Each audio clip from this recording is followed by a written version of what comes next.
कार्यकर्ता, कोई जनप्रतिनिधि विकास के लिए कोई प्रयास करता था, ये समाजवादी पार्टी ऐसे युवाओं नेताओं को माफियाओं की भेंट चढ़ा देता। आज माफिया के मरने पर मातम मनाने के लिए आते हैं और किस बर्बरता के साथ मारा गया था। तब भी प्रदेश में समाजवादी पार्टी की सरकार थी और केंद्र में कांग्रेस की सरकार थी। ये दोनों जब मिलते हैं कोई न कोई अनर्थ होता है। भारत माता की, भारत माता की, भारत माता की, वंदे वंदे वंदे। मंच पर उपस्थित भारतीय जनता पार्टी के लोकप्रिय प्रत्याशी श्री नीरज शेखर जी,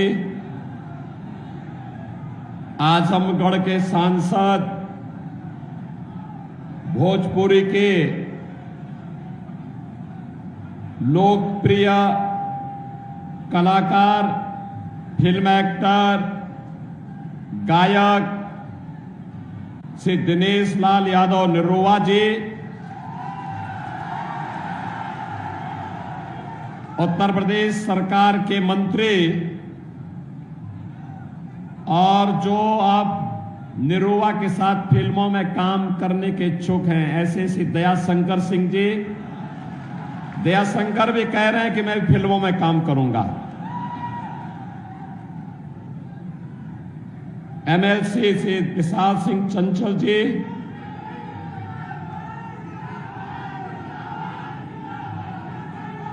युवा नेता और पूर्व विधायक स्वर्गीय कृष्णानंद राय जी के सुपुत्र श्री पीयूष राय जी, लोकसभा के प्रभारी मार्कंडे शाही जी, संयोजक राजीव मोहन चौधरी जी, संदीप सिंह जी, श्यामराज तिवारी जी, कृष्ण बिहारी राय जी, विजय शंकर राय जी, ओम प्रकाश राय जी, मोहम्मदाबाद क्षेत्र से जुड़े हुए मेरे सभी उपस्थित बहनों और भाइयों, मैं भारत माता के महान सपूतों, क्रांतिकारियों के इस पावन धरा को कोटि कोटि नमन करते हुए आप सबके उत्साह के लिए आपका हृदय से अभिनंदन करता हूं, स्वागत करता हूं। बहनों और भाइयों, मोहम्मदाबाद क्षेत्र के लिए स्वर्गीय कृष्णानंद राय जी के बहुत सारे सपने थे। यहां के विकास को लेकर के वे अत्यंत चिंतित रहते थे, लगातार प्रयास करते थे, संघर्षों से तपे थे। बहनों और भाइयों, जब भी कृष्णानंद राय जैसा कोई कार्यकर्ता, कोई जनप्रतिनिधि विकास के लिए कोई प्रयास करता था, ये समाजवादी पार्टी ऐसे युवाओं नेताओं को माफियाओं की भेंट चढ़ा देता था। और याद करिए, जिन लोगों ने स्वर्गीय कृष्णानंद राय की हत्या में कोई संवेदना व्यक्त नहीं की, बल्कि हत्यारों को संरक्षण दिया, वे लोग आज माफिया के मरने पर मातम मनाने के लिए आते हैं। मैं कहना चाहता हूं, कृष्णानंद राय विधायक थे, भारतीय जनता पार्टी के विधायक थे। श्री श्याम शंकर राय उनके साथ में थे, रमेश राय साथ में थे,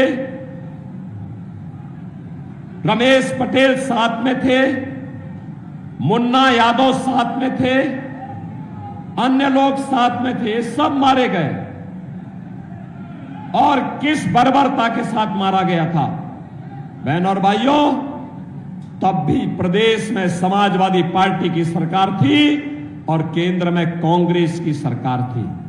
ये दोनों जब मिलते हैं कोई न कोई अनर्थ होता है, हमें फिर से अनर्थ नहीं होने देना है। और यही अपील करने के लिए मैं आपके पास आया हूं,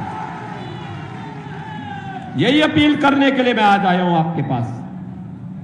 हमें तो गौरव की अनुभूति होनी चाहिए कि आज हम लोग एक ऐसे माहौल में जी रहे हैं जो कल्पना कभी देश के प्रथम स्वातंत्र समर के लिए महान स्वतंत्रता संग्राम सेनानी मंगल पांडे ने की थी,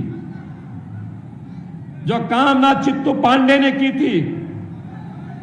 विकास की जो तड़प पूर्व प्रधानमंत्री सरदेव चंद्रशेखर जी में थी और मोहम्मदाबाद की समग्र विकास के लिए जो चिंतित रहते थे, ऐसे कृष्णानंद राय के सपनों का मोहम्मदाबाद, गाजीपुर, बलिया, उत्तर प्रदेश और भारत बने। मोदी जी और योगी जी यही प्रयास कर रहे हैं और इसी के लिए आपके पास आए हैं।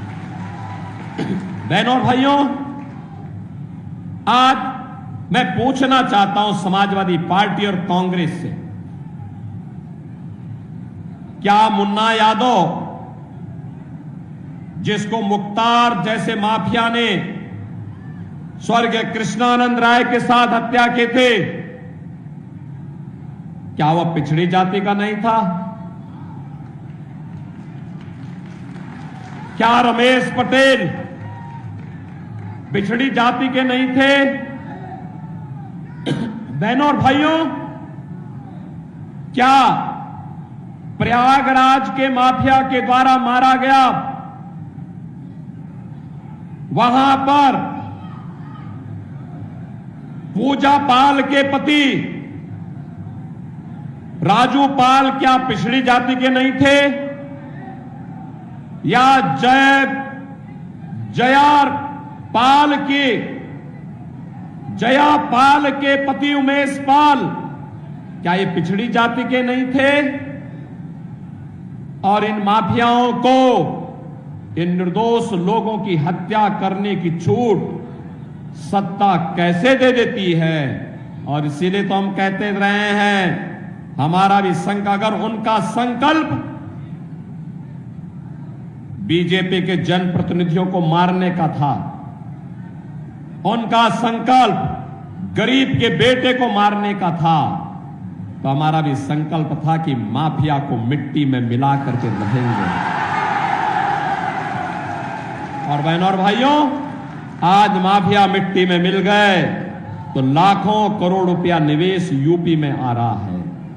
और मैं कह सकता हूं आपको, जो यहां पे नीरज शेखर कह रहे थे, जो वो कह रहे थे कि यहां के पूर्वांचल के नौजवानों को पूर्वांचल में नौकरी मिलनी चाहिए, हमारा भी यही संकल्प है। अब ये गाजीपुर से लखनऊ जा रहा पूर्वांचल एक्सप्रेस वे और इसका बलिया जा रहा लिंक एक्सप्रेस वे, इसी औद्योगिकीकरण के लिए ये बीजेपी की डबल इंजन सरकार ने इसीलिए बनाया है। यही फैक्ट्री लगेगी, यही नौकरी मिलेगी, यही काम मिलेगा। और अब तो आपके पास हाईवे भी, रेलवे भी, बगल में एयरपोर्ट भी, कई एयरपोर्ट, आजमगढ़ में एयरपोर्ट, गोरखपुर में, वाराणसी में, और साथ साथ मां गंगा है तो वाटरवे भी। वाटरवे का मंत्री हमारे प्रदेश में ये दयाशंकर ही हैं। इसको थोड़ा समझाइए, कहिए कि निरुआ के साथ, निरुआ कोई फिल्मों में काम करने दीजिए, ये स्वयं मंत्री के रूप में काम करे। कह रहे हैं कि मुझे निरुआ के साथ गाना गाना है और उनके साथ डांस करते हुए फिल्म बनानी है।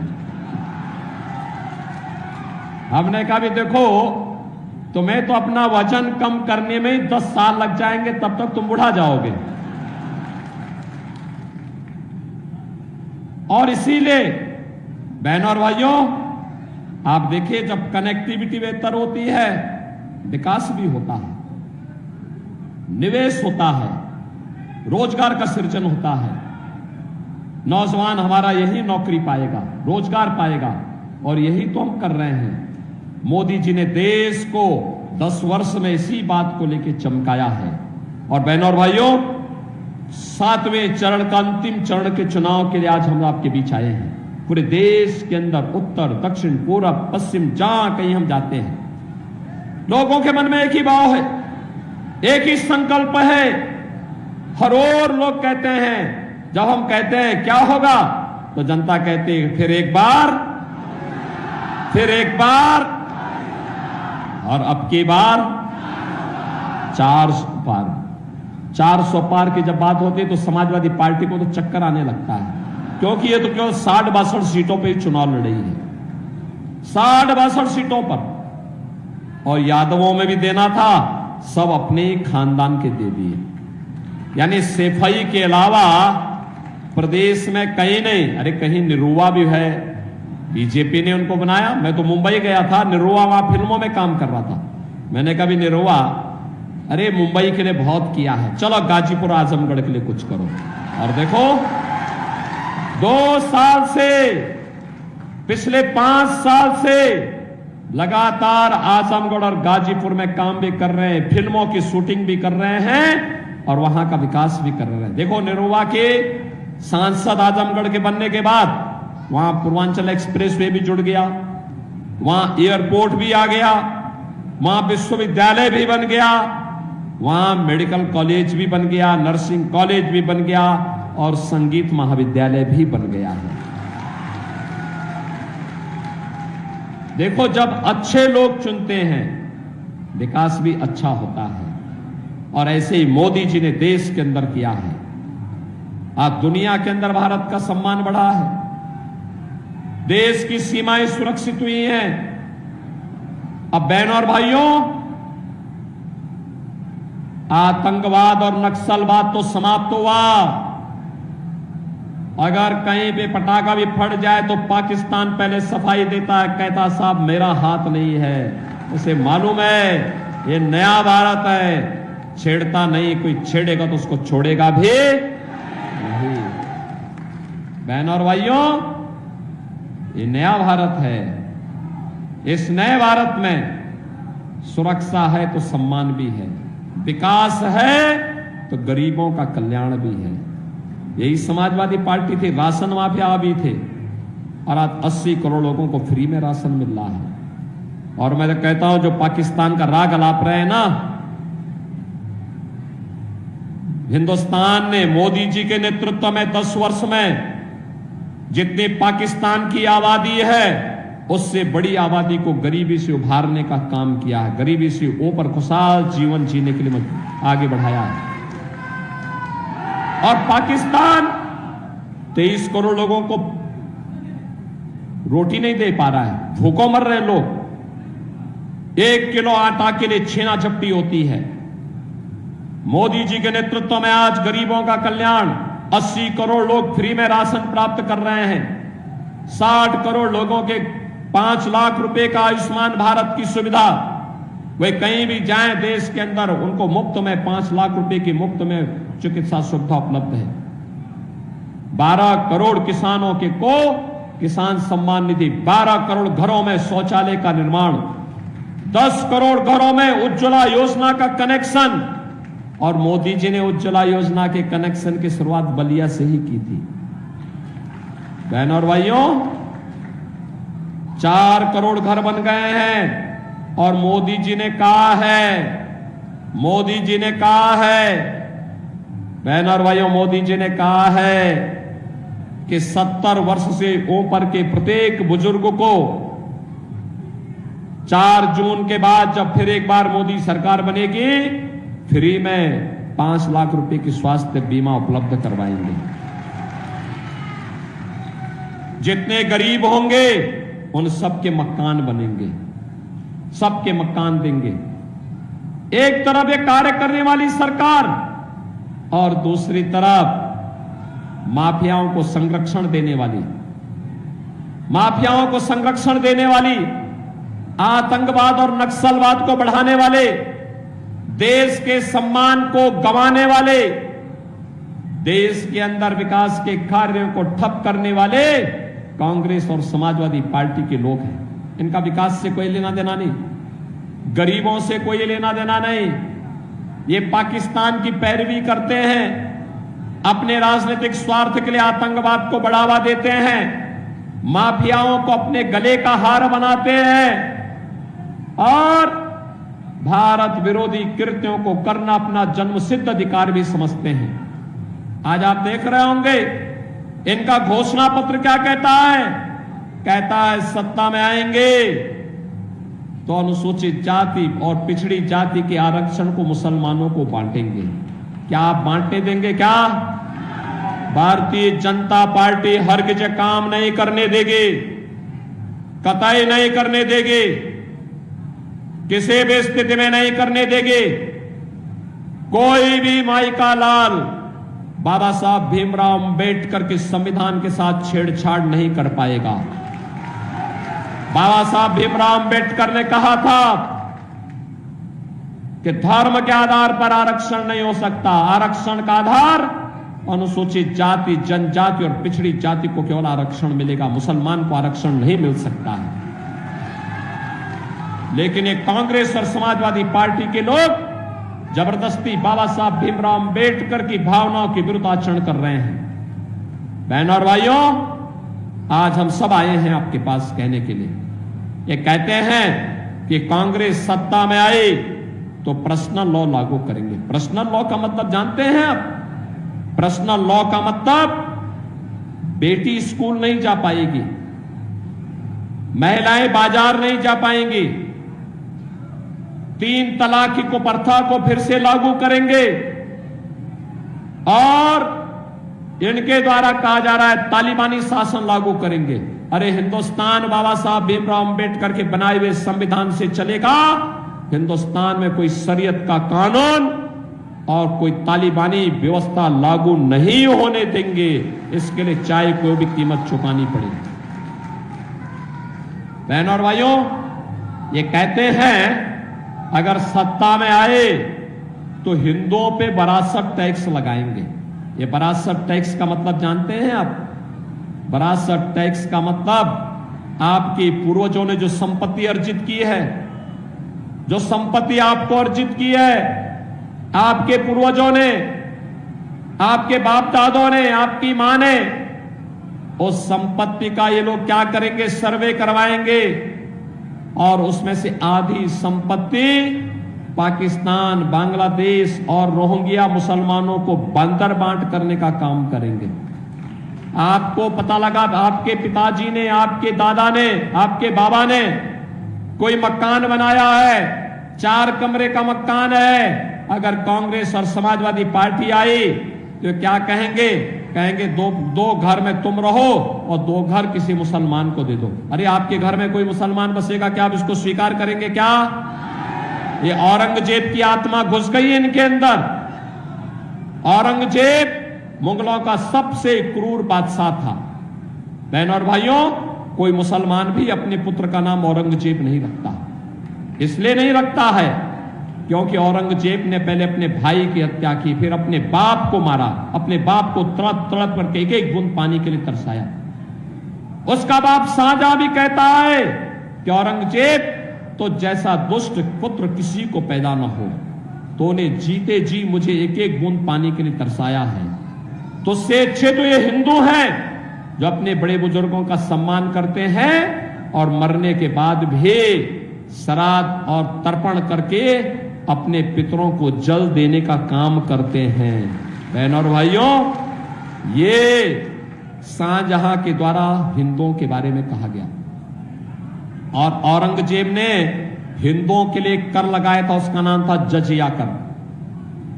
हिंदुओं को कहता था या तो मुसलमान बनो, नहीं तो जजिया कर दो। ऐसे ही कांग्रेस और समाजवादी पार्टी के लोग भी करना चाहते हैं। औरंगजेब की आत्मा घुस गई इनके अंदर। औरंगजेब को मिट्टी के अंदर ही दफन रहने दो, उसको जीवित मत होने दो। और यही कहने के लिए मैं आया हूं। बहनों और भाइयों, आप सबसे मेरी अपील है, मैं पूछना चाहता हूं, अयोध्या में क्या राम मंदिर का निर्माण इस समाजवादी पार्टी और कांग्रेस के लोग करा पाते क्या? करा पाते क्या? कितने लोग अयोध्या गए हैं आप में से? वाह भाई, काफी बड़ी संख्या आ गई है। और मैं कहूंगा चुनाव के बाद दयाशंकर से, पीयूष राय से और नीरज शेखर जी से भी कि यहां के लोगों को एक बार अयोध्या का दर्शन करवा के लेके आओ। आज नई अयोध्या देखेंगे ना, आप भी देखेंगे कि भगवान राम की कृपा साक्षात बरस रही है। बहनों और भाइयों, एक तरफ राम भक्तों पर गोली चलाने वाली समाजवादी पार्टी है और दूसरी तरफ राम भक्तों का आवभगत करने वाली, आपको पुण्य का भागीदार बनाने वाली भारतीय जनता पार्टी। और इसीलिए मैं आया हूं आपसे कहने के लिए, पूरे देश की जो आवाज है वो आवाज यही है कि जो राम को लाए हैं, जो राम को लाए हैं और राम भक्त ही राज करेगा। आप सहमत है ना? इसके लिए हमें बलिया संसदीय सीट पर से नीरज शेखर जी को भारी बहुमत से विजय बना के भेजना पड़ेगा। मोहम्मदाबाद सहमत है? सहमत है? नीरज शेखर जी चुनाव जीत के जाएंगे रिकॉर्ड वोटों से। आप सभी समर्थन करेंगे? इसके लिए आपको दो काम करने पड़ेंगे। करेंगे? करेंगे। एक 4 दिन का समय है, 28, 29, 30 और 31। इन 4 दिनों में आपसे मैं अपील करूंगा कि आप में से हर व्यक्ति 10-10 घर में जाकर के एक मतदाता से मिलना है और कहना, मोदी जी के नेतृत्व में आत्मनिर्भर और विकसित भारत के लिए, राम राज्य की संकल्पना को साकार करने के लिए, देखो याद रखना, ये समाजवादी पार्टी तो कुछ नहीं करेगी, लेकिन हम कह सकते हैं कि अयोध्या और काशी के बाद अब हम मथुरा की तरफ ही जा रहे हैं। हम ही जाएंगे उधर भी। और इसलिए बहनों और भाइयों, मैं आपसे कहूंगा, घर घर जाना है आत्मनिर्भर भारत के लिए और विकसित भारत के लिए। मोदी जी को फिर से प्रधानमंत्री बनाना है। इसके लिए कमल चुनाव चिन्ह पर बटन दबाना है। बोलेंगे? सहमत करेंगे? और बहनों और भाइयों, 1 जून को मतदान होना है। 1 जून के मतदान के दिन उन सभी 100 से लेकर 125 वोटर को लेकर मतदान केंद्र में जाकर के 10 बजे के पहले मतदान करा देना। कराएंगे? कराएंगे? दोनों हाथ उठा के मेरे साथ बोलेंगे, भारत माता की, भारत माता की, भारत माता की जय श्री राम, जय जय श्री राम, जय जय श्री राम।